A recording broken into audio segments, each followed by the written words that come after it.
Bonjour à tous, bonjour Laurent. Bonjour Président.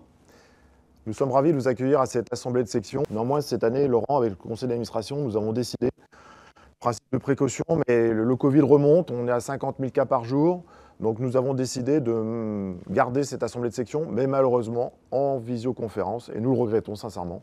Et il en sera de même pour notre assemblée générale plénière du 6 janvier, qui se tiendra, hélas, à huis clos, avec les délégués qui vont être élus tout à l'heure. Donc effectivement, comme je vous le disais, c'est vraiment un temps fort. Néanmoins, on va essayer de trouver du rythme dans cette matinée pour vous intéresser. Nous avons donc, bien sûr, un ordre du jour qui est serré. Je vais vous le présenter. Les comptes sociaux consolidés de l'exercice 2020-2021. Nous voterons ensuite les résolutions, les élections des délégués de section qui donc participeront, je vous le rappelle, à l'Assemblée générale du 6 janvier. Et puis, je pense que vous l'attendez tous, les sujets d'actualité. La moisson 2021, notamment sur les céréales, les marchés actuels. Nous avons la chance d'avoir Patrick Loison d'Inoxa qui va nous faire un point complet sur les engrais, sujet du moment puisque les prix, vous le savez tous, augmentent. Nous ferons un point sur tous les investissements de la coopérative tout au long de l'année grâce à la commission investissement présidée par Arnaud Billet. Puis Laurent, tu nous présenteras tout l'avancement, je crois, de notre nouveau siège. Donc tu reviendras dans une deuxième partie de matinée. Surtout une nouvelle usine de semences. Une nouvelle usine de semences et nouveau siège. Et enfin, nous ferons bien sûr un tour d'horizon avec vos questions. Vous pouvez les envoyer par la plateforme. Et donc, on vous attend tous ce matin. Nous sommes déjà plus de 50 connectés. L'année dernière, nous étions montés à plus de 120, je crois, ou 150 de mémoire. Donc, on espère que vous allez nous rejoindre tout au long de la matinée. Je vais nommer deux scrutateurs pour ouvrir cette assemblée générale. Louis Ferry, qui est administrateur stagiaire, ainsi que Camille Kaila. Voilà, sans plus tarder, je vais passer la parole à Frédéric Guibert, responsable des semences, qui va vous présenter notre nouveau siège social que nous avons acheté cette année et on a fait des visios par aérienne pour vous présenter notre nouveau siège.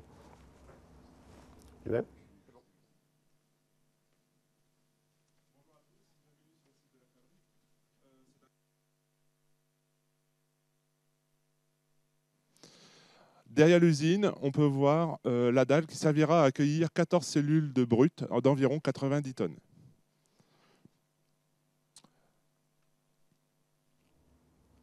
Toujours en bas à droite, on peut voir le puits où il y aura deux fosses qui contiendront 2 camions. Nous passons à l'intérieur du bâtiment, dans la plus grande des cellules, 12 000 m² sur les 22 000 disponibles pour le stockage des semences.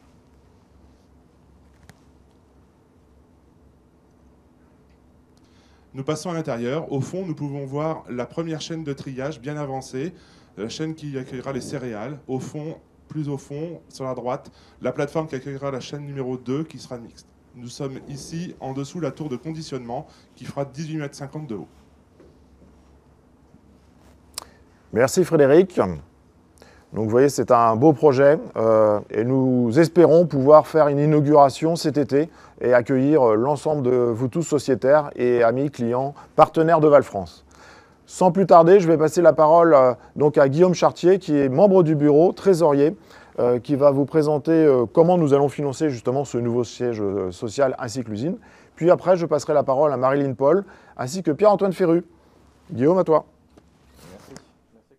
Bon, a priori, il y a eu un petit problème son, donc je vais reprendre dès le départ mes propos. Donc je disais que l'investissement fait au niveau de l'outil semencier pour la coopérative, c'est un investissement stratégique qui est non négligeable, 26 millions, ça fait plusieurs mois, voire années que l'on parle de ce projet.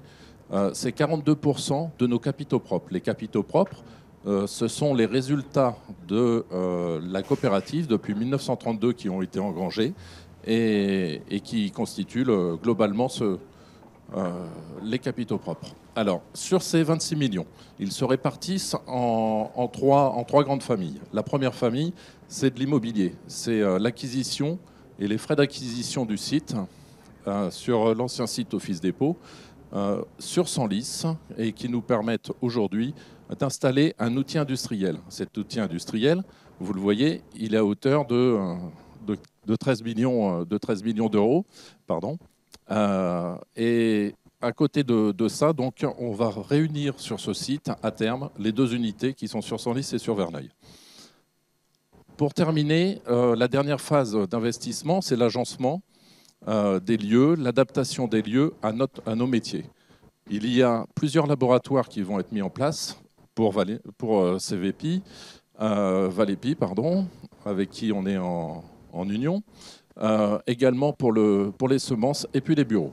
Alors ces 26 millions, en fait, on ne va pas les financer totalement par de l'emprunt. On va avoir un emprunt qui va être levé pour 10,5 millions, enfin qui est réalisé. Et puis, à côté, on a surtout de l'autofinancement. Les 15,5 millions d'autofinancement, eux, sont financés par, dans un premier temps, la vente du site de Senlis, car vous savez que depuis longtemps, la mairie de Senlis a un projet immobilier et souhaitait nous sortir du centre-ville. Au niveau de cette cession, en fait, les plus-values, elles ne sont pas réintégrables directement et distribuables directement. Elles rentrent dans les capitaux propres. Donc, il nous a paru opportun de faire coïncider ces deux opérations. Et donc, pour 6,9 millions, nous avons le financement du nouvel outil. On a revendu également GDI, des bâtiments que l'on avait acquis à l'arrière du siège Val-France il y a quelques années.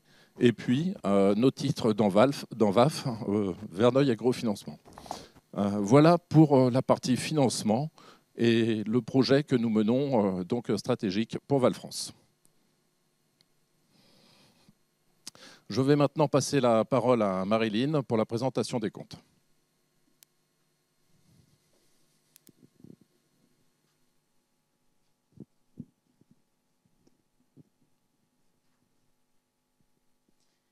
Merci Guillaume et bonjour à tous. Alors les comptes sont le reflet des événements en fait, qui se sont déroulés tout au long en fait, de l'année, de l'exercice écoulé, et ces événements en fait, impactent les activités.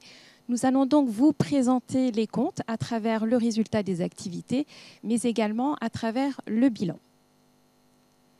Donc on va tout d'abord commencer avec le métier de la collecte. Alors, un point tout d'abord en fait, sur les volumes qui ont été apportés au niveau de la coopérative. Donc, nous avons donc nos 1392 sociétaires donc, qui, cette année, nous ont apporté en produits conventionnels donc, sur la récolte 2020. Nous avons donc, oui, sur la récolte 2020, donc 641 000 tonnes en fait, de produits conventionnels donc, qui ont été livrés au niveau de la coopérative. Donc, soit une baisse de 22% donc, par rapport à l'année précédente. Nous avons également donc, des productions biologiques donc, qui ont été apportées au niveau de la coopérative donc, à hauteur de 9 000 tonnes, soit donc, cette année une augmentation de 29% donc, par rapport à la récolte 2019. Donc, l'ensemble de ces volumes a transité donc, par la coopérative, donc, par l'outil, composé en fait, de 30 silos, répartis donc, sur l'ensemble du territoire de la coopérative, et ont ensuite été acheminés par différents modes de transport vers nos clients à hauteur de 657 000 tonnes. Donc, le résultat au niveau de la collecte en termes de chiffre d'affaires et de ces 657 000 tonnes donc, qui ont été livrées à nos clients donc, reflète un chiffre d'affaires de 142 300 000 euros, donc, soit une baisse de 13,5% donc, par rapport à l'année précédente. En termes de marge brute dégagée, donc celle-ci est de l'ordre de 13 900 000 euros. Donc, face à cette marge brute, donc, nous avons un coût de l'outil qui est donc composé principalement de charges en fait, d'entretien, donc pour un coût de 1 700 000 euros, de la consommation également d'énergie pour un coût de 1 500 000 euros, des hommes aussi et des femmes donc, sur le terrain donc, pour servir les sociétaires et travailler le grain, donc à hauteur de 3 400 000 euros, et enfin des charges logistiques pour 5 600 000 euros. Donc, quand on parle de charges logistiques, justement, donc, un des points forts de la coopérative, c'est aussi en fait, la diversité en fait, de ces modes d'acheminement du grain, puisque la coopérative est équipée d'embranchements train. Donc, ceci représente donc dans les livraisons et donc dans le transport 18% en fait, du grain qui a été donc acheminé auprès de nos clients. On a également donc des embranchements péniches, donc cela représente 55% du volume qui a été livré, 17% en camion, et enfin 9% du volume a été acheminé directement donc, du silo vers en fait, des moulins. Donc c'est une répartition en fait, et une force en fait, au niveau de Val-France qui nous permet aussi de répondre aux exigences réglementaires et environnementales, puisque la part des camions ne représente que 17%. Donc retenez qu'au niveau du métier de la collecte, le résultat dégagé est de 300 000 € donc, en termes d'EBITDA. On passe maintenant donc, au métier de l'approvisionnement. Donc celui-ci nous a permis donc, de distribuer donc, des semences certifiées donc, auprès de nos sociétaires. Et ceci a dégagé donc, un chiffre d'affaires de 11 200 000 €. Ensuite, le métier de l'approvisionnement, c'est aussi de la distribution d'engrais. Donc, toutes tonnes confondues, donc, nous avons livré auprès de nos sociétaires 123 000 tonnes, un peu moins en fait, que l'année précédente, donc dû aux conditions aussi climatiques.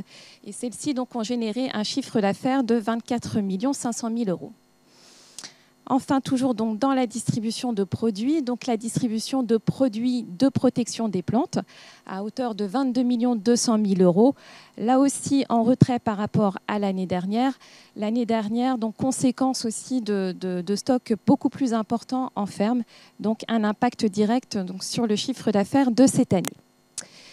Mais le métier de l'approvisionnement, ça n'est pas simplement en fait, de la distribution de produits auprès de nos sociétaires, c'est également en fait, un accompagnement au travers en fait, des différents services que propose la coopérative, renommée en fait, sous le terme d'Agile.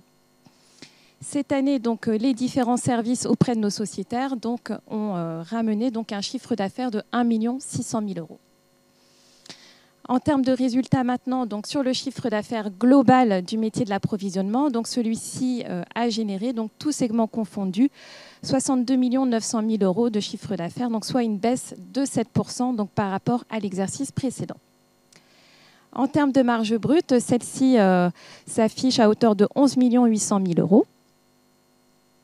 Maintenant, donc toujours en parallèle donc, à mettre donc, le coût de l'outil métier, qui est composé donc de 22 dépôts, donc répartis là aussi sur l'ensemble du territoire Val-France, donc l'Oise et la Seine-et-Marne. C'est aussi donc des hommes et des femmes donc, sur le terrain, donc à hauteur de 2 600 000 € de masse salariale, du magasinage, une partie en fait de stockage également, donc externe, pour un coût de 400 000 €, et enfin un coût logistique pour 1 100 000 €. Donc retenez, le résultat du métier de l'approvisionnement a généré donc cette année un résultat, un EBITDA de 6 600 000 €. On passe maintenant donc au troisième métier de la coopérative, un métier qui prend de plus en plus d'importance et qui est très fortement contributeur au niveau du résultat de la coopérative, donc le métier des semences. Donc, dans le métier des semences, on a en fait deux métiers, puisqu'on a le premier métier qui contribue et qui concerne la production de semences, et le deuxième métier donc, qui concerne donc, les prestations industrielles. Donc, on a donc, pour ce faire donc, deux usines de production, hein, donc c'est l'outil métier, donc une usine basée à Senlis, donc dans l'Oise, et donc la deuxième usine donc, basée à Verneuil-l'Étang, donc dans le 77. Donc, ces deux usines de production donc, nous ont permis de livrer cette année 31 000 tonnes de semences certifiées donc, pour nos deux circuits de distribution. Donc, le circuit court, à savoir donc, nos sociétaires à hauteur de 8 000 tonnes, et puis donc, le circuit long. Au niveau des prestations industrielles, donc là, l'outil nous a permis de prester pour le compte de Corteva 765 000 doses. En termes de résultats maintenant, donc au niveau du chiffre d'affaires généré par l'activité de vente de semences certifiées, donc, cette activité a permis de générer cette année 20 200 000 € de chiffre d'affaires, soit une baisse enregistrée de 5% donc, par rapport à l'exercice précédent. La marge brute dégagée est de l'ordre de 10 millions d'euros. Face à ça, donc, le coût de l'outil métier, donc de nos deux usines de production, à hauteur de 6 600 000 €. Et donc, il en ressort un résultat au niveau de l'activité semence de 1 800 000 €. Donc nous avons vu donc, le résultat des diverses activités de la coopérative. Donc maintenant, donc, une vision globale pour arriver donc, jusqu'au résultat net au 30 juin 2021. Un petit focus très rapide sur le niveau global du chiffre d'affaires, puisqu'on a vu le chiffre d'affaires de chaque activité. Donc au global, au niveau de la coopérative, donc, le chiffre d'affaires généré cette année est de l'ordre de 223 millions d'euros, donc soit un retrait de 11% donc, par rapport à l'année dernière. Donc, pour dérouler donc, le résultat jusqu'au résultat net comptable, donc, on part donc, de l'accumulation, de la compilation en fait, des résultats en fait, des métiers, donc, représentés ici à hauteur de 3 300 000 euros et donc, qui est représenté par les BITDA. Vient ensuite se déduire en fait, le niveau de la charge d'amortissement, donc, qui cette année représente une charge de 4 300 000 euros. Ensuite, on déroule avec une reprise de provision donc, pour gros travaux en net, puisqu'il y a eu aussi donc, des dotations. Donc celle-ci représente cette année 1 300 000 euros, donc, qui vient bonifier les comptes et qui est notamment liée à la reprise de provision de grands travaux que l'on avait envisagé de faire sur le site de Senlis, mais étant donné que nous l'avons en fait cédé, donc nous devons de reprendre cette provision, donc un net de 1 300 000 euros. Ensuite, vient s'ajouter aussi donc, une reprise de provision sur des créances clients, donc pour 100 000 euros. Une reprise de provision sur des titres de Nativer, donc activité que nous avons aussi cédée, donc à hauteur de 600 000 euros, donc qui vient bonifier aussi les comptes. Et enfin, avant d'arriver jusqu'au résultat courant, donc 700 000 euros de produits financiers, donc issus notamment à 95% de Verneuil Agro-Financement et qui correspondent donc au dernier versement de dividendes sur l'exercice. Donc au final, fort de tous ces éléments, donc, nous arrivons sur un résultat courant de 1 700 000 euros. Vient enfin donc s'ajouter donc le résultat exceptionnel pour 7 100 000 euros, qui est la conséquence directe à 95% de la vente du site de Senlis. Donc, comme vous l'a expliqué tout à l'heure donc, Guillaume, donc, la plus-value est intégrée donc, à ce niveau-là donc, en résultat exceptionnel. Enfin, donc, l'impôt société qui représente cette année donc, un coût de 1 100 000 euros. Donc, on a classiquement, en fait, l'impôt lié à l'activité normale de la coopérative et un impôt, on va dire, exceptionnel lié justement donc, à la vente du site de Senlis, qui fait que cette année, donc, on a un impôt bien supérieur. Donc, en termes de résultat net comptable, donc le résultat courant plus le résultat exceptionnel moins l'impôt société, donc nous arrivons sur un résultat net comptable de 7 700 000 euros. Voilà donc pour les comptes, pour le compte de résultat de la coopérative. Je laisse maintenant la parole à Pierre-Antoine qui va vous présenter le bilan de la coopérative.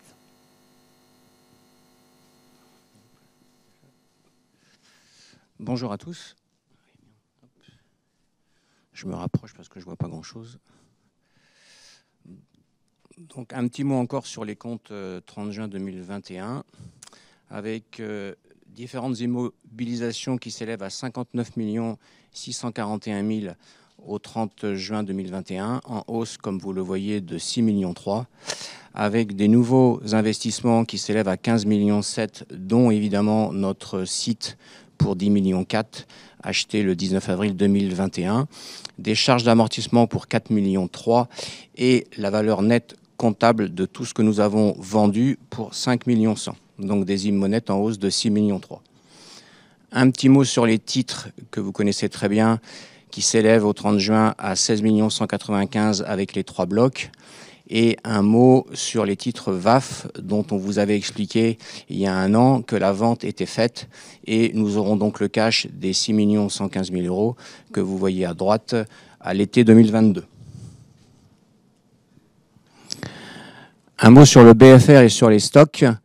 Des stocks sur le grain avec un stock final 30 juin qui s'élève à 44 000 tonnes avec un coût complet d'achat à 183 €, vous voyez, un peu en hausse par rapport au 30 juin 2020, et donc des stocks de grains qui s'élèvent à 8 millions d'euros.